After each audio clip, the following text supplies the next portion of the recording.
هغه شیزونه هغه خوراک چې د هغې د وجې د انسان د خولې نه د انسان نه بدبو ځي د مسجد ادب دا دی چې ما او تا به د هغې نه ځان ساتو. نبی صلی الله علیه وسلم فرمایي چا چې پیاز وخوړل، چا چې اوږه وخوړله، چا چې ګندنه وخوړله، فلا یقربن مسجدنا، زمونږ جومات ته دې نږدې نه راځي، جومات ته دې نه راځي. ولې؟ ځکه د دې د وجې نه انسانانو ته تکلیف میلاویږي او د دې تکلیف د وجې نه ملایکو ته هم تکلیف میلاویږي.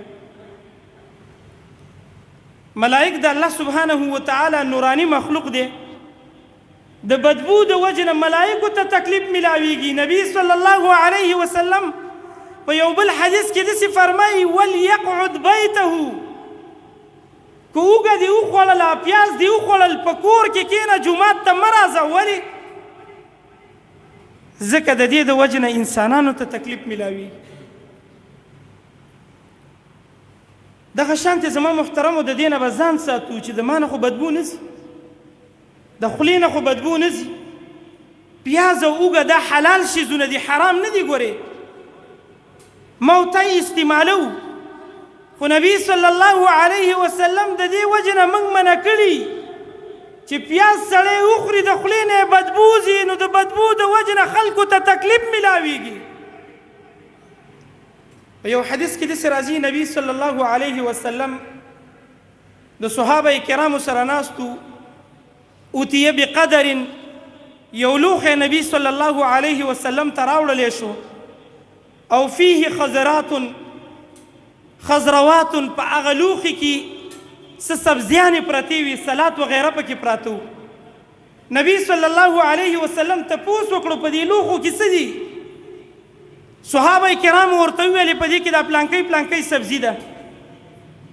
حدیث کې راځي نبی صلی الله علیه وسلم ناخوښه وګڼل چې خوراک دې وکړي، اشاره یې وکړه وایي دې نورو ملګرو ته یې ورنږدې کوي. صحابه کرامو چې وکتل چې رسول الله ته خوراک نه دی کړی، موږ یې هم نه کوو، صحابه کرامو هم ته خوراک ونه کړه. نبی صلی الله علیه وسلم ته تپوس وکړو ولې خوراک نه کوئ؟ وخورئ، د دې نه خوراک تاسو ولې نه کوئ؟ وایي د الله رسوله تاسو ته ونه کړه. نبی صلی الله علیه وسلم ورته وفرمایلې انی اناجی من لا تناجی، زه د هغه مخلوق سره خبرې کوم، ملایکو سره خبرې کوم، جبریل زما خواله راځي، د دې خوړلو د وجې زما د خولې نه بدبو ځي، د هغه بدبو د وجې نه جبریل او ملایکو ته تکلیف میلاویږي، زه د دې وجې نه دا نه خورم.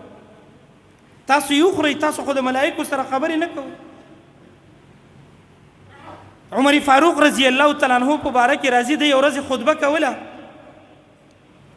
او په خطبه کې یې وفرمایل چې یا ایها الناس، ای خلکو، تاسو دوه شیزونه خورئ، یو اوږه او یو پیاز. انی لاراهما خبیثتین، ما ته دا دواړه ډېر ناخوښه او ناپاک شیزونه ښکاري،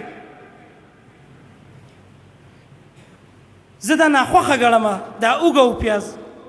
او بیا یې وفرمایل ما د نبی صلی الله علیه وسلم په دور کې ما رسول الله صلی الله علیه وسلم کتلی دی چې په جومات کې به د چا د خولې نه د پیازو یا د اوږې یا د بل څه بوی تله، نبی صلی الله علیه وسلم به د لاس نه ونیول او د جومات نه به یې بار ویست، جومات کې به یې هم نه پرېښوست. حدیث کې داسې راځي بقي ته به یې ویستل، په مسجد نبوي کې دا جنت البقي ادیره د مسجد نبوي سره نږدې ده.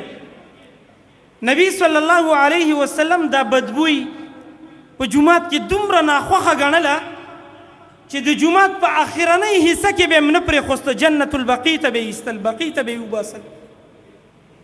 زما محترمو دا به یې د هغه شي د وجې نه ایستل چې حلال شیزونه به یې خوړلي. اوږه حلاله ده که نه ده؟ پیاز حلال دي که نه دي؟ ګندنه حلاله ده که نه ده؟